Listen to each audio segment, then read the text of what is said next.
அம்மா, எனக்கும் அந்த அக்கா மாதிரி ஆகணும். என்னையும் அவங்கள மாதிரி படிக்க வைக்கிறீங்களா? படிக்க வைக்க முடியும்னு தைரியமா சொல்லுங்க. அரசாங்க பள்ளியில படிக்கிற உங்க குழந்தைக்காகவும் இன்னும் பல பெண் குழந்தைகளுக்காகவும் தொடங்கப்பட்டதுதான் புதுமை பெண் திட்டம். கண்டிப்பா உங்க பெண் குழந்தையோட கனவு நிஜமா. புதுமை பெண் திட்டத்தின் கீழ் அரசு பள்ளியில் பயிலும் அனைத்து பெண் குழந்தைகளின் கல்வி கனவை நனவாக்கிய முதல்வர் ஸ்டாலின் ஐயா அவர்களுக்கு தலை வணங்குகிறோம். இந்தியாவை காக்க ஸ்டாலின் அழைக்கிறேன்.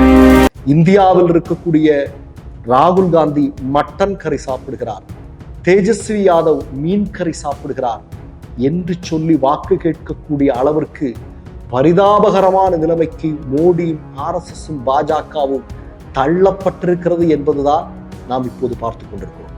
இந்த செய்தியை விரிவாக பார்ப்பதற்கு முன்பு ஒரு பழைய வரலாறை நீங்கள் பார்க்க வேண்டியிருக்கிறது. அதாவது இந்தியாவிற்கு சுதந்திரம் கிடைக்கிறது. சுதந்திரம் கிடைத்ததும்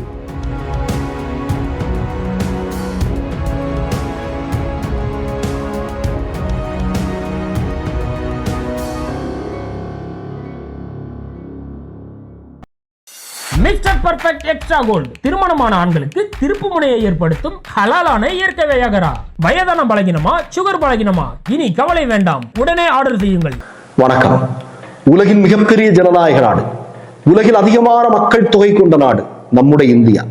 இந்த இந்திய நாட்டினுடைய பிரதமராக இருக்கக்கூடிய மோடி தேர்தல் பிரச்சாரத்தின் போது இப்போது எப்படி சொல்லி வாக்கு கேட்கிறார்கள் தெரியுமா?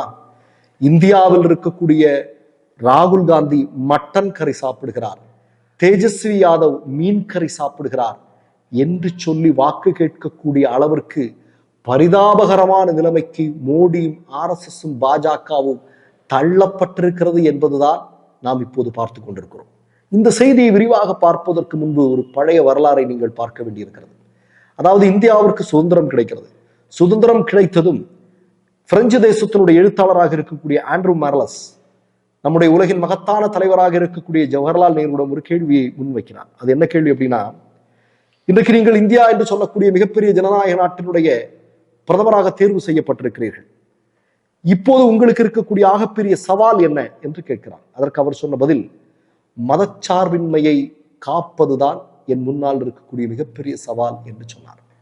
ஆனால் நேரு காலத்திலேயே பிரிட்டிஷாருடைய காலகட்டத்திலேயே சங்க பரிவாரங்கள், அதாவது ஹெட்கேவர், கோல்வால்கர், சியாம பிரசாத் முகர்ஜி, சவர்கர் மாதிரியான சங்க பரிவாரங்களுடைய கும்பல்கள், சங்க பரிவாரங்களுடைய தலைவர்கள், இவர்கள் என்ன செய்தார்கள் என்றால் இவர்களுக்கான ஒரு ராஷ்டிரத்தை உருவாக்குவதற்காக திட்டம் தீட்டிக் கொண்டிருந்தார்கள். அதனுடைய ஒரு பகுதியாகத்தான் அப்போதே அவர்கள் பிரிட்டிஷாரை எதிர்த்து போராடவில்லை. இந்தியாவுடைய 3 மிக முக்கியமான எதிரிகள் கம்யூனிஸ்டுகளும், முஸ்லீம்களும், கிறிஸ்தவர்களும் என்று எழுதி வைத்து அதற்கான வேலைகளை செய்து கொண்டிருந்தார்கள். இதெல்லாம் நமக்கு தெரியும். சுதந்திரம் கிடைச்சிருச்சு, ஜவஹர்லால் நேரு பிரதமராகிறார். இந்த நேரத்துல தான் நீங்க பாத்தீங்க அப்படின்னா காலமாக அயோத்தி என்று சொல்லக்கூடிய இடத்தில் இருக்கக்கூடிய பாபர் மசூதிக்குள் ஒரு குறிப்பிட்ட சமூகம் தொழுகை நடத்தி கொண்டிருந்தார்கள். அந்த தொழுகை நடத்தி கொண்டிருந்த மசூதிக்குள் திடுப்பென்று ஒரு சிலை முளைக்கிறது. உடனடியாக நேரு சொல்கிறார், அந்த சிலையை தூக்கி சரையு நதியில் வீசி விடுங்கள், நாளை இந்தியாவை இது மிகப்பெரிய அளவில் பாதிக்கும், இந்திய மக்களுடைய ஒற்றுமையை சீர்குலைக்கும் என்று சொல்கிறார். ஆனால் அன்றைக்கு இருந்தவர்கள் அதை கேட்கவில்லை. குறிப்பாக சர்தார் வல்லபாய் பட்டேல், இன்றைக்கு மோடி எதற்காக அவருக்கு சிலை எழுப்பி இருக்கிறார் என்பதெல்லாம் இது தெரிஞ்சா உங்களுக்கு தெரியும். அப்படிப்பட்ட நபர்கள் நேருவினுடைய பேச்சை கேட்கவில்லை. மாறாக என்ன நடந்தது உங்களுக்கு தெரியும். 1980களுடைய இறுதியில் ரத யாத்திரை என்கிற பெயரில் இந்தியா முழுவதும் ஒரு கலவர யாத்திரையை LK அத்வானி ஆரம்பித்து வைக்கிறார். அதன் பிறகு எத்தனை மக்கள் கொல்லப்பட்டார்கள், அவர்கள் சென்ற இடங்களில் எல்லாம் எவ்வளவு பெரிய கலவரம் வெடித்தது. அதனுடைய தொடர்ச்சியாக இந்திய மத நல்லிணக்கத்தின் அடையாளமாக இருந்த பாபர் மசூதி என்று சொல்லக்கூடிய இடம் 1992 டிசம்பர் 6ஆம் தேதி சங்கபரிவார கும்பலால் இடித்து தரைமட்டமாக்கப்படுகிறது. இந்த வழக்கு நீதிமன்றத்தில் வந்தபோது அன்றைக்கு உச்ச நீதிமன்ற நீதிபதிகள் சொன்னது என்ன தெரியுமா? ரிலீஜியஸ் கிரிமினல் ஆக்ட் என்று அன்றைக்கு சொன்னார்கள். ஆனால் இன்றைக்கு அதே உச்ச நீதிமன்றத்தினுடைய தலைமை நீதிபதிகளாக இருக்கக்கூடிய நபர்கள் சொல்கிறார்கள், அந்த இடத்தில் நீங்கள் ராமர் கோயில் கட்டி எழுப்பலாம் என்று. சரி, இப்போது கட்டி எழுப்பி ஆகிவிட்டது. அந்த இடத்தில் மோடி வருகிறார். ஒரு நாட்டினுடைய பிரதமரே ஒரு கோயிலை திறந்து வைக்கக்கூடிய காட்சியை நாம் பார்க்கிறோம். இவ்வளவு சாதாரணமாக இல்லை. அதை எப்படி ஒரு தனி மனிதருடைய பக்தி, அதை நம்ம யாரும் கேள்வி கேட்கல. ஆனால் ஏறத்தாழ 40 4K கேமரா மோடியை சுத்தி நிக்குது. மோடி என்னென்ன செய்கிறார் என்பதை நிமிடத்திற்கு நிமிடம் இந்தியா முழுவதும் தொலைக்காட்சிகளின் வழியாக அவர்கள் கைகளில் இருக்கக்கூடிய அடிமை ஊடகங்களின் வழியாக ஒளிபரப்பிக் கொண்டே இருக்கிறார்கள். இதெல்லாம் நிகழ்ந்தது. ஆனால் இந்த விஷயம் எதற்காக மோடியால் செயல்படுத்தப்பட்டது என்பது நமக்கு எல்லாருக்கும் தெரியும். மீண்டும் ஆட்சி அதிகாரத்திற்கு வருவதற்கு, இல்லையா? அப்படி மீண்டும் அயோத்தி ராமர் கோயிலை சொல்லி மோடியால் ஆட்சி பொறுப்பிற்கு வர முடியுமா என்று கேட்டால் மக்கள் சொல்கிறார்கள் முடியாது என்று சொல்கிறார்கள். அதனுடைய மிகப்பெரிய ஆதாரம் தான் சமீபத்தில் எடுக்கப்பட்ட கருத்து கணிப்பு. அந்த கருத்து கணிப்புல என்ன சொல்றாங்க? இந்தியா ஒரு மதச்சார்பற்ற நாடு என்று இந்தியாவுடைய 80% மக்கள் சொல்கிறார்கள். அதாவது 130 கோடி இருக்கக்கூடிய உலகின் மிகப்பெரிய ஜனநாயக நாட்டினுடைய மக்கள் தெளிவாக சொல்கிறார்கள் இந்தியா ஒரு மதச்சார்பற்ற நாடு என்று. அப்படி என்றால் 1990களில் பாபர் மசூதியை இடித்ததன் மூலமாக தங்களுடைய வாக்கு வங்கியை மிகப்பெரிய அளவில் அதிகரித்து அதிகாரத்தின் உச்சத்திற்கு சென்ற பாஜக அதே உத்தியை இந்த முறை கைப்பிடித்துக் கொண்டால் அது கை கொடுக்குமா என்றால் கொடுக்காது என்று இந்திய மக்கள் தெளிவாக சொல்லுகிறார்கள் என்பதை இந்த நேரத்தில் நாம் பார்க்க முடிகிறது. அதனாலதான் நான் துவக்கத்துல சொன்னேன் இல்லையா, மோடி என்று சொல்லக்கூடிய நபர் இந்தியாவுடைய, அதாவது 130 கோடி மக்கள் இருக்கக்கூடிய ஒரு நாட்டினுடைய பிரதமர் வாக்கு எப்படி இந்திய மக்களிடம் கேட்கிறார்? அவர் மட்டன் கறி சாப்பிடுகிறார், இவர் மீன் வறுவல் சாப்பிடுகிறார் என்று சொல்லி கேட்க வேண்டிய சூழலுக்கு மோடி தள்ளப்பட்டிருக்கிறார் என்றால் எந்த அளவிற்கு பாஜக தன்னைத்தானே மண்ணள்ளி போட்டு குழி தோண்டி புதைத்துக் கொண்டிருக்கிறது என்பதற்கு இது ஒரு மிகச்சிறந்த ஆதாரம் என்பதை நீங்கள் மறக்க முடியுமா? நான் ஒன்றை சொல்லிக்கொள்ள விரும்புகிறேன். மோடி என்று சொல்லக்கூடிய நபர் தோல்வியின் உச்சத்தில் இருக்கிறார்.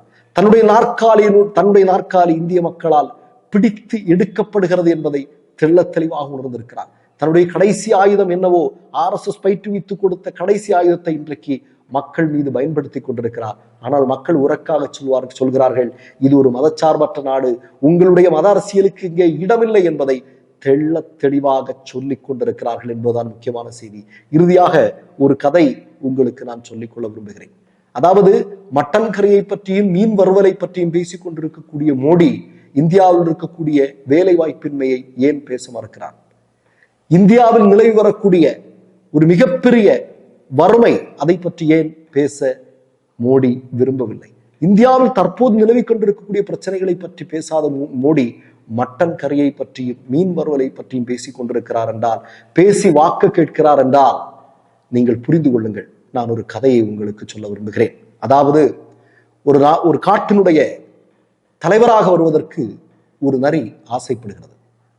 அந்த நரி செம்மறி ஆடுகளிடம் சென்று, என்னை நீங்கள் மீண்டும் இந்த காட்டினுடைய தலைவராக வாக்களித்து வெற்றி பெறச் செய்தால் உங்களுக்கு குளிர்காலத்தில் போர்த்தி கொள்வதற்கு கம்பளி இலவசமாக கொடுப்பேன் என்று சொன்னதா. பாவம் செம்மறி ஆடுகள், அவர்களை கொன்றுதான் இந்த கம்பளி ஆடைகளை நரி உற்பத்தி செய்ய போகிறது என்பது தெரியாமல் செம்மறி ஆடுகள் சொன்னதாம் சரி என்றுதான். இப்போது நான் என்ன சொல்கிறேன் என்று உங்களுக்கு நன்றாக புரிந்திருக்கும் என்று நினைக்கிறேன். இது 2வது சுதந்திர போர். இது இந்தியாவில் மோடிக்கும் இந்தியாவிற்கும் RSSக்கும் இந்தியாவிற்கும் சங்க பரிவாரங்களுக்கும் இடையில் நடக்கக்கூடிய போர். இதில் இந்தியா வெற்றி பெற்றாக வேண்டும். மாறாக மோடி வெற்றி பெற்றால், அமித்ஷா வெற்றி பெற்றால், RSS சித்தாந்தம் வெற்றி பெற்றால் நாம் இன்றைக்கு தூக்கி பிடித்துக் கொண்டிருக்கக்கூடிய உலகின் மிகப்பெரிய ஜனநாயக நாடு என்னவாகும் என்று சொல்ல தெரியவில்லை. மற்றொரு நிகழ்வில் சந்திப்போம். நன்றி, வணக்கம். மை நேம் இஸ் ரெட் சேனலை சப்ஸ்கிரைப் பண்ணிக்கோங்க. அதுக்கப்புறமா பக்கத்துல இருக்கிற ஜாயின் பட்டனை கிளிக் பண்ணீங்கன்னா ஒரு நியூ பேஜ் ஒன்று ஓப்பன் ஆகும். அதுலயும் ஜாயின் பட்டனே கிளிக் பண்ணிக்கோங்க. அதுல பாத்தீங்கன்னா credit R debit card options இருக்கு. இதுல உங்களுக்கு விசா, மாஸ்டர் கார்டு, ரிப்பே அப்படின்னு 3 ஆப்ஷன்ஸ் கொடுத்துருக்காங்க. அதுல நீங்க எந்த கார்டு சூஸ் பண்றீங்களோ அந்த கார்டோட நம்பர் என்டர் பண்ணிக்கோங்க. அப்புறமா கார்டோட வேலிடிட்டி மந்த் அண்ட் இயரை டைப் பண்ணிக்கோங்க. அடுத்தபடியா உங்க கார்டோட பின்னால CVC கோடுன்னு சொல்லிட்டு 3 நம்பர்ஸ் கொடுத்துருப்பாங்க. அந்த நம்பரை இதுல என்டர் பண்ணிக்கோங்க. அப்புறமா அட்ரஸ் அண்ட் இன்ஃபர்மேஷன் என்டர் பண்ணிட்டு பைங்கிற பட்டனை கிளிக் பண்ணிக்கோங்க.